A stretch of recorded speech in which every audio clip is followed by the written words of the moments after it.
Today I'm going to be sharing my April wrap-up. My reading continues to move slow, my life continues to move fast, and I continue to pop in once a month to give you a monthly wrap-up. I did move last month, so my bookcases are in a new arrangement because I have once again moved, this time to a place with a lot more space. So I'm very glad to have a lot more room. I like having my bookshelves arranged like this again. I did a little bit of an unhaul before the move, which is always nice to do, just to refresh the bookshelves a little bit. I reorganized them in a different way than I had before. So I'm just feeling fresh, feeling good. As always, I'm going to be going in order from my least favorite to my most favorite. So I will be starting with The Library After Dark by Andy Plago, which I gave a 2-star. This was a bummer to me. The publisher ended up sending me a copy of this. I was super excited to read it because I really enjoyed Andy Plago's first book, the You Are Fatally Invited is what that one was called.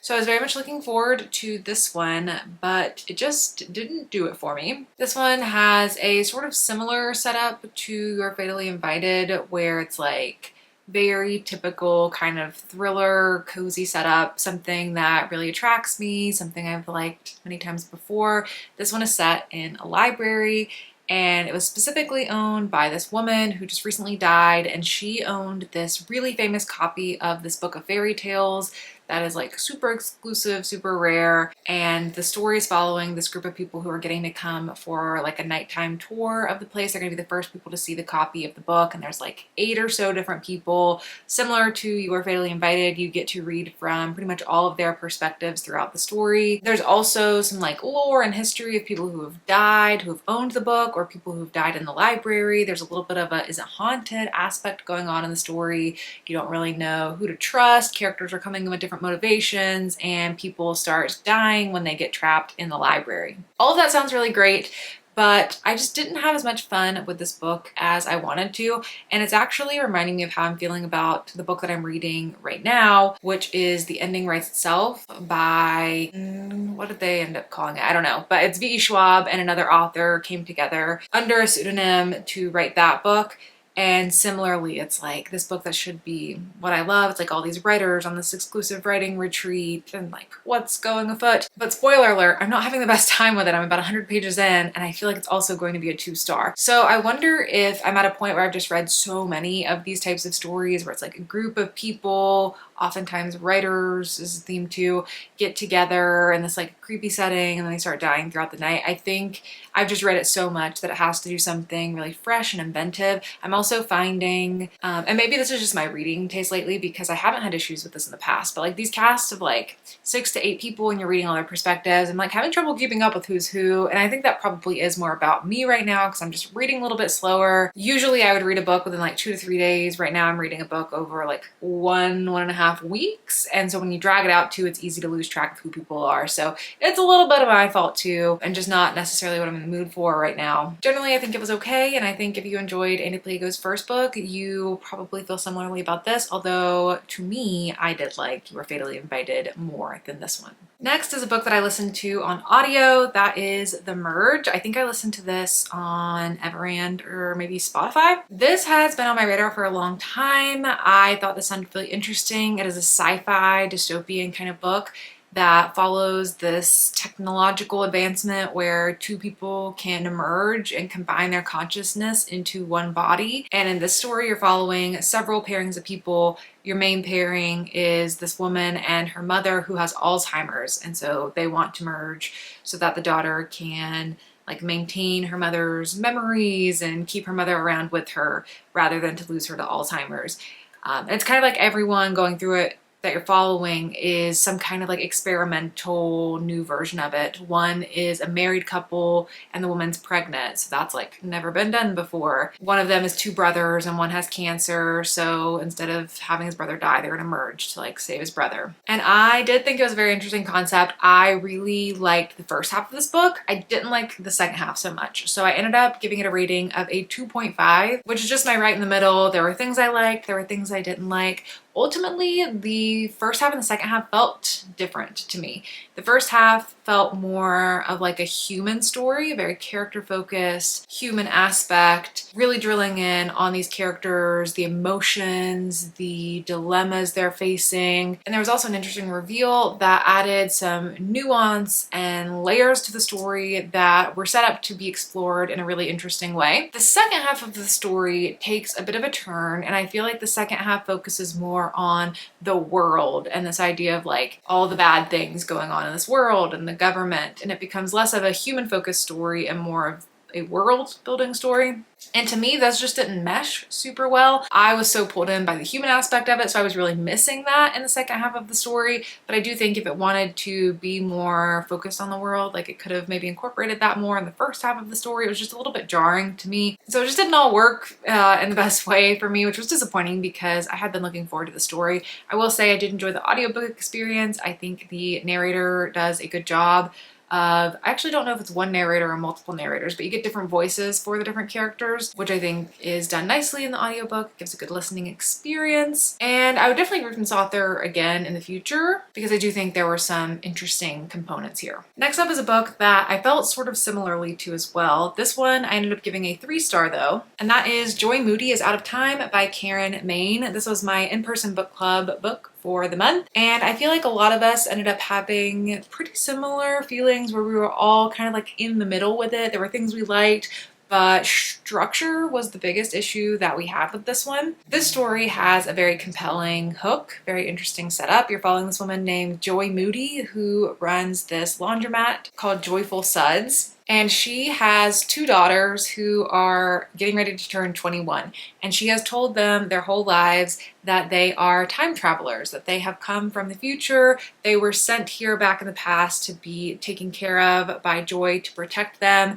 And on their 21st birthday, they are set to time travel back to the year 2050, where they will become the daughters of the future revolution and go fight the good fight and save the world. That sounded so interesting to me. That's what hooked me in the story. The synopsis does reveal a lot more, and I do feel like the synopsis is important to know what you're getting yourself into, which is what gets me into the structure thing of it all. So beyond that initial hook, what you know the story is going to follow is the fact that that's not true, that she has been lying to these girls their whole lives, and there's no time travel that will be happening. Instead, on their 21st birthday, like I said, you find this out in the synopsis, Joy will die on that day, and then they will be left to figure out the world by themselves without ever having really gone out into the world. She kept them super sheltered, told them that they had to be careful, that there were the people who were coming and looking for them, so they have to stay hidden. They didn't go to school, they didn't really have friends, they don't use technology because they're afraid of the gamma rays of it all. So it's a very jarring experience for them when Joy dies, how they will navigate the world.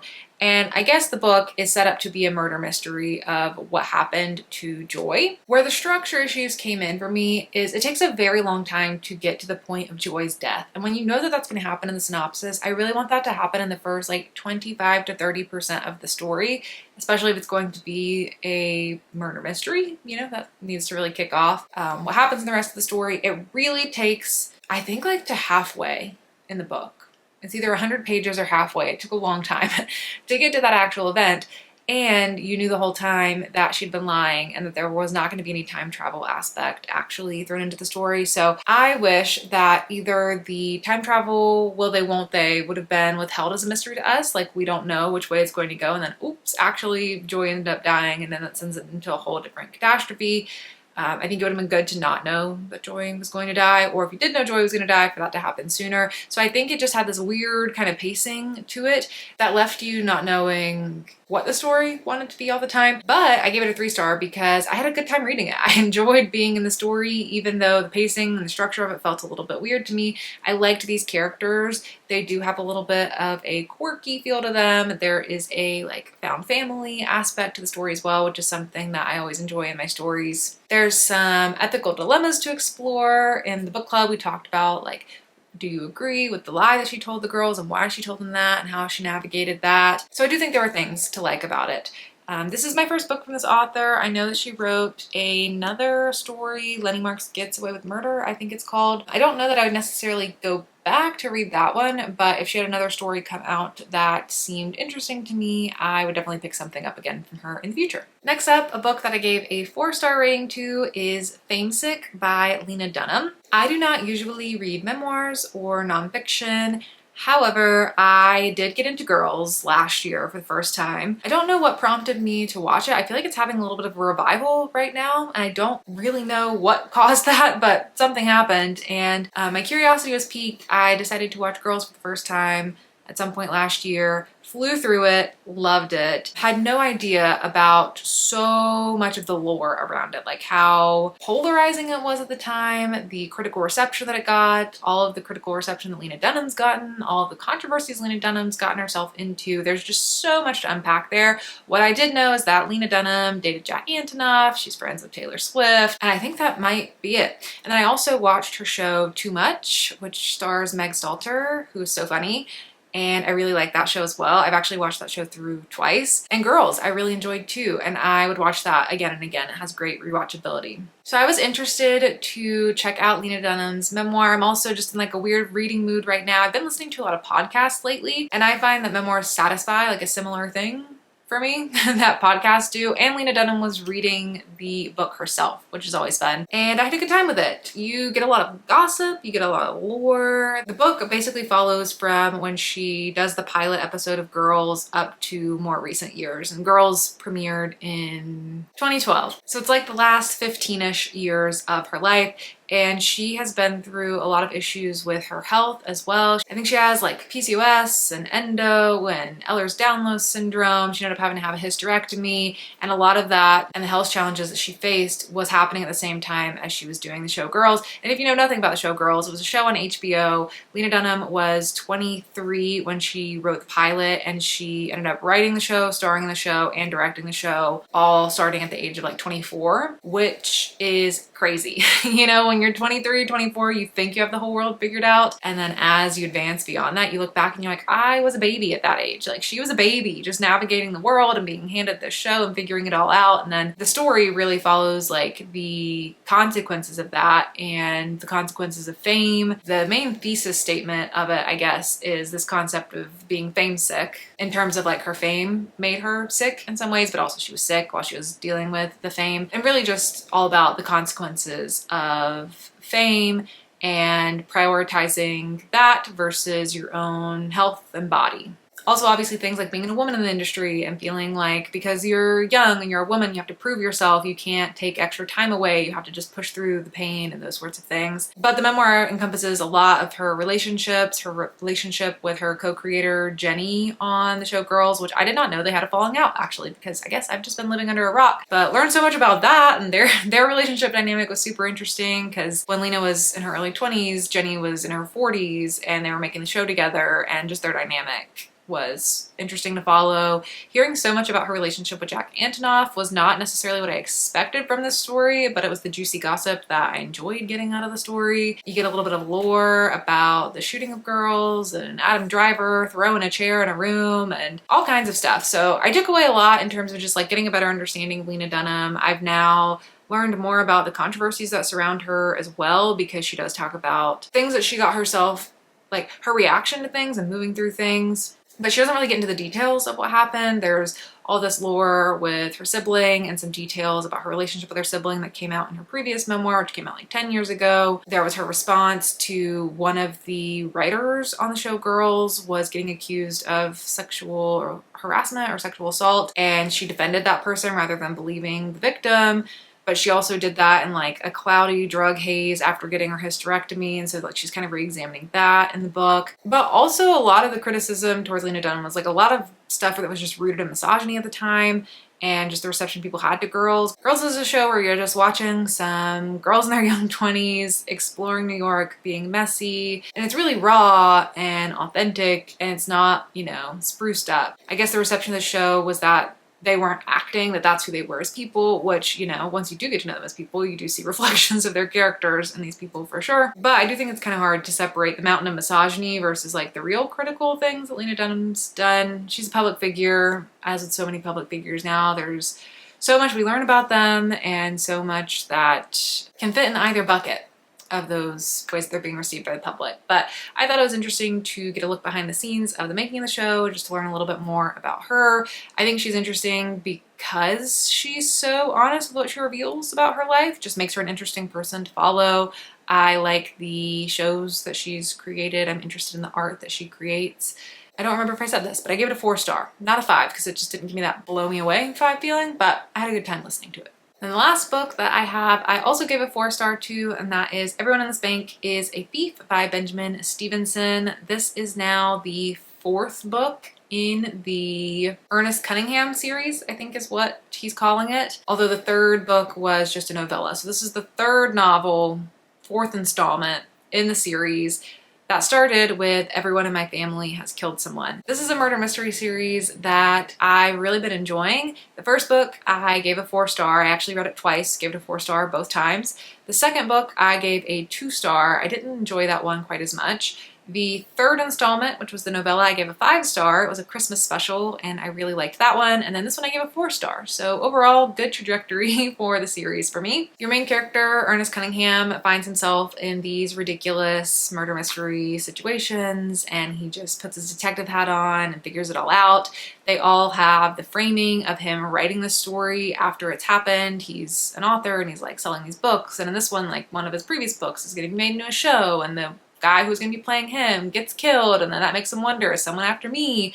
And he's in a bank and the bank ends up in a heist situation and you have all these different quirky characters and you're trying to figure out, why is this heist happening? What do they want? And I just had so much fun with it. I love the tone of this series. It's so playful. I love the characters. I was kind of hoping that we would advance Ernest's storyline a little bit more in this one, following from where he has been left off in the series. So I would be hoping to see that in the next book. I think it'd be interesting to watch him. I don't want to spoil, you know, what's going on in his life if you don't know what's going on in the series, but just like to see the next phase of his life, you know, advance his character arc a little bit would be good. But these books are ambitious. This author creates some crazy circumstances and he does a lot of like breaking of the fourth wall and letting you in on things that are going to happen in the mystery, and I just think that must be so hard to achieve, and he somehow manages to just keep doing it so well. I can't wait to keep reading more of these books. I can't wait to see what he does next. So that's a wrap on everything I read in April. Let me know down in the comments below if you've read any of these books and what you think of them, or just let me know how you've been doing lately. I know I've been a little MIA, so it'd be nice to just catch up with some people in the comments. But that is it for me. Thank you so much for watching, and I'll see you all in my next video. Bye!